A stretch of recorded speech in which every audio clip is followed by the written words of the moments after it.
Hello दोस्तों, फिर से आपका दोस्त नूतन आपके सामने।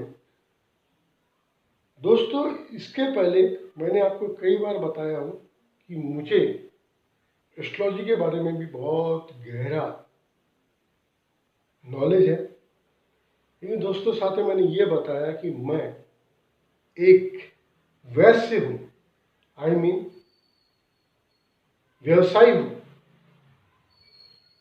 आपको जानकारी होना चाहिए कि 4 तरह के वर्ण होते हैं: ब्राह्मण, शूद्र, क्षत्रिय, वैश्य। तो उसमें ब्राह्मण का जो कर्तव्य होता है उसमें पंडिताई या आपके जीवन मरण के जो भी क्रियाक्रम होते हैं वो उनके हिस्से में आते हैं। साथ में ज्योतिष एस्ट्रोलॉजी भी करीबन करीबन उनके हिस्से में ही आती है। अब दोस्तों, मैंने आपको ये भी बोला कि मेरा हक नहीं है, लेकिन मैं आपको कई बार बता चुका हूँ कि पिछले मेरे वीडियो में जाओगे कि आप यदि जेंट्स हो तो आपका दाहिना पंजा वेरी क्लियर, जिसमें पूरी आपकी स्पष्ट रेखा दिखाई दे, आपकी उंगली सटी रहे, आपका उंगल यदि बेंड होता है तो बेंड होने की पोजीशन में, खड़ा है तो खड़े होने की पोजीशन में, साथ में आपका बर्थ टाइम, बर्थ डेट और बर्थ प्लेस, ये तीनों चीज़ें दोगे तो आप इस दुनिया में किस चीज़ को, किस व्यवसाय को करने के लिए आप पैदा हुए हो, ये मैं आपको बता सकता हूँ और गारंटी के साथ बता सकता हूँ। दोस्तों, इसके पहले मैंने इस चीज़ की पर्टिकुलर फीस अपने 70वें श्रृंखला में बताई है। और दोस्तों, मैं नहीं चाहता कि किसी तरह से मैं एक सरस्वती पुत्र ब्राह्मण की हक मैं खाऊं, क्योंकि दोस्तों एक बहुत अजीब बात है, सरस्वती पुत्र कभी लक्ष्मी पुत्र नहीं बन सकता, ये कहावत है। और मैंने यही देखा हूँ कि अधिकतर ब्राह्मणों को मैंने बहुत गई बीती कंडीशन में देखा हूँ।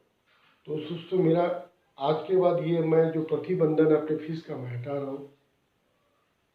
किसी को अपने बारे में कोई समस्या हो तो मेरे व्हाट्सएप नंबर 9145845933 9145845933 पर व्हाट्सएप करके अपनी, जेंट्स है तो दाहिना हाथ, लेडीज है तो बाएं हाथ की स्पष्ट जिसमें रेखा दिखाई दे, उंगली चिपकी हुई जितनी चिपकी होती है ऑटोमेटिकली सहज तरीके से, बीच में गैप वेप हो तो वो दिखाई दे, और उंगल ऐसा जो बेंड होता है तो बेंड हो, खड़ा हो तो खड़ा हो, क्लियर फोटो एकदम क्लियर फोटो ऐसी स्पष्ट मुझे व्हाट्सएप करे, साथ में birth time, birth date, birth place तीनों चीज़ करे।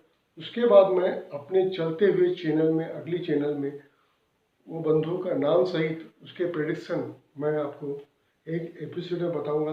दोस्तों, ये जरूरी नहीं है कि तुरंत आपको बताया जाएगा, जैसा टाइम रहेगा, समय रहेगा, साथ ही मेरा मूड रहेगा, मैं बताऊंगा।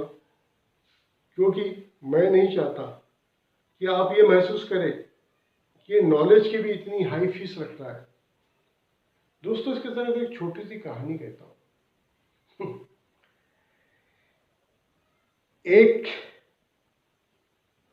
शिष्य अपने गुरु को बोलता है, गुरुदेव, ये जो आप गुरु मंत्र देते हो या जो भी करते हो, इसकी आप एक तपस्या करवाते हो, उसके बाद आप देते हो, ये तो आप सहज तरीके से भी दे सकते थे। गुरुदेव ने बोला, बिल्कुल सही है, उसको कुछ दिन बाद अपन इस बात पे बात करेंगे। उन्होंने कुछ दिन बाद उन्हें एक कांच का बड़ा पत्थर उसे दिया और जा बोले, इसका मूल्यांकन करके आ। अब शिष्य ने वो पत्थर लेके कुछ लोगों के पास गया तो उन्होंने बोले, यार तो शीशे का एक टुकड़ा है, किसी काम का नहीं है। उसको अपने गुरुदेव पर विश्वास था कि उन्होंने ये जो भी करे है कुछ ना कुछ मुझे समझाने के लिए, संसार को कुछ एक ज्ञान देने के लिए करे है। तो वो उसके बाद पहुंचते पहुंचते एक बहुत पहुंचे हुए ज्योतिषी के पास पहुंचता है, सॉरी वेरी वेरी सॉरी, जोहरी के पास पहुंचता है। और जोहरी उस पत्थर को देखता है, उसके बाद बोलता है, भाई ये पत्थर को खरीदने की मेरी औकात नहीं है, कांच के टुकड़े को खरीदने की मेरी औकात नहीं है। पूरी मेरी यदि दुकान भी मैं दे दूं, अपनी बाकी घर और खेत भी दे दूं, तो इस टुकड़े का मैं 25% भी पैसा अदा नहीं कर पाऊंगा।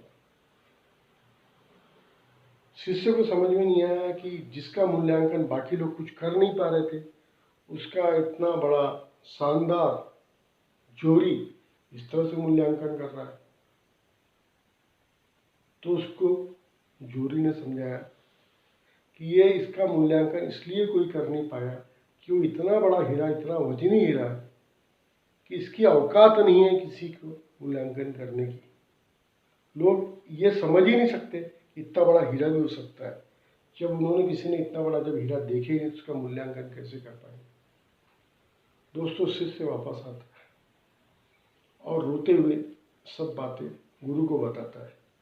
तो गुरु तब उसको बोलते हैं कि बेटा, वही गुरु मंत्र यदि आपको सहज तरीके से, साधारण तरीके से भी बता देंगे तो आपका उसका महत्व समझ में नहीं आएगा। इसलिए कुछ तपस्या करवा के वही गुरु मंत्र, जिसको मैं आपको आते से पहले दिन, पहले सेकंड ही बता सकता हूँ कि बेटा ये मंत्र पकड़ लो, अपना जीवन का आपका उद्धार हो जाएगा, तो आप उसका महत्व समझे बिगड़, उसको हल्के तरीके से ही लेते और आपको कोई प्राप्ति नहीं होती। दोस्तों, मेरी किदवंती, मेरी लघु कथा से बहुत कुछ आपको समझ में आ चुका होगा। सो दोस्तों, मेरा ये कहने का तात्पर्य है कि ज्योतिषी का मेरा जो हिस्सा था, पहले जो मेरी फीस मैंने बताया था, वो फीस इसलिए बताया था कि ताकि उसका आप महत्व समझ सको। दोस्तों, मेरा ये मानना है कि मैं यदि कुछ बात बताऊँ और वो अपने जीवन में अपनाओ, यदि 5 साल के बाद, यदि 4 साल के बाद यदि आपको अपने प्रोफेशन, जो प्रोफेशन आप कर रहे हो उसको बदल सकते हो, तो मेरी भूले अनुसार यदि बदल सकते हो तो आपको तुरंत अच्छा फर्क महसूस होगा। और यदि आप नहीं बदल रहे हो तो उसके लिए मैं आपको कुछ प्रिस्क्रिप्शन, कुछ सुधार करने के लिए कुछ बातें बताऊंगा। उसको करने के बाद भी आप सहज तरीके से आगे बढ़ पाओगे। दोस्तों, मेरी चैनल के 2 पार्ट हैं। पहला, आपको पेट का जीवन पालन अच्छे तरीके से, योग्य तरीके से करना है। मैं चाहता हूं कि मेरे साथ जुड़े लोग सबके अच्छे एक आवास हो, घर में एक शानदार 2 व्हीलर या जमे तो 4 व्हीलर रहे, और साथ ही योग्य तरीके से साधना में मेरे साथ जुड़ सके और मेरा इस तरह का बिगर म्यूजिक डार्क दीवार को देखते हुए वीडियो को सुने और मेरे साथ मेरे अध्यात्म के मार्ग में चले। Thank you very much for listening me. Nutan Khandelwal, मोटिवेश गुसु। यदि आपको मेरा चैनल पसंद आया तो लाइक पे बटन दबाएं और सब्सक्राइब करें। Thank you very much for listening me. Thank you.